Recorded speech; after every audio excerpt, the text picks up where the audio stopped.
We're going to come onto our hands and knees, coming into balancing tabletop.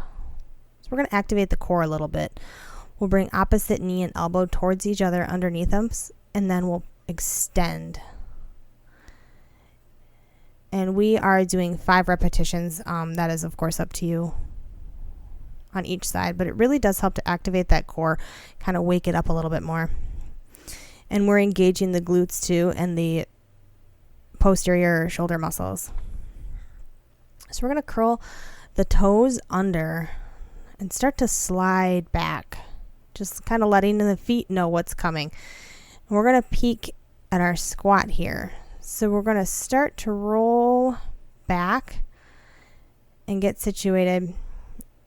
Now we want to make sure that we're situated with our lower body before we add the upper body. Nice flat back here.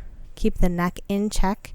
And we're engaging the pelvic floor as we press the hands together and the elbows and the knees into each other.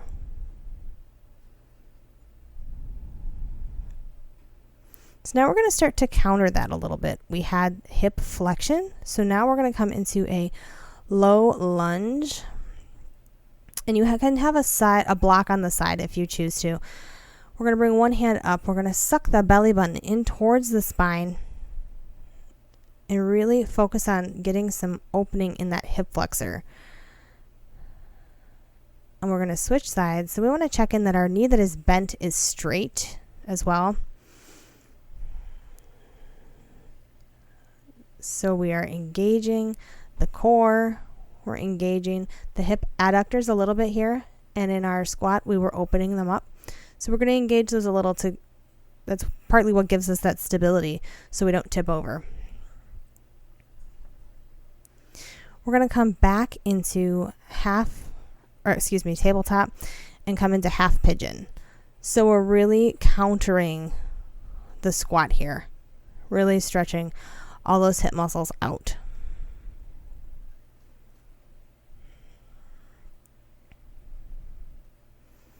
Curl the toes under and come out.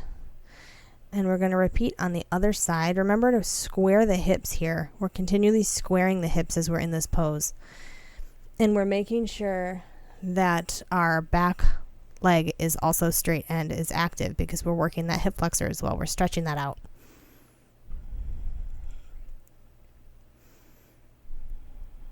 So curl the toes under, bring the leg out. And we're going to come into another countering pose for this because the chest was closed. We're going to come into up dog and counter that. So pressing the tops of the feet in. Now notice we've changed the position on the ankle with that.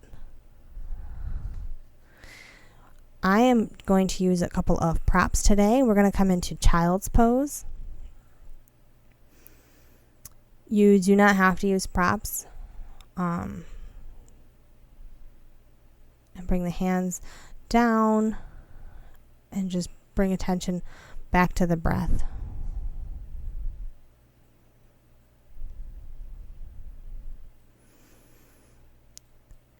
Now we're going to bring the knees wide, toes together. We're coming into extended child's pose to complete our sequence.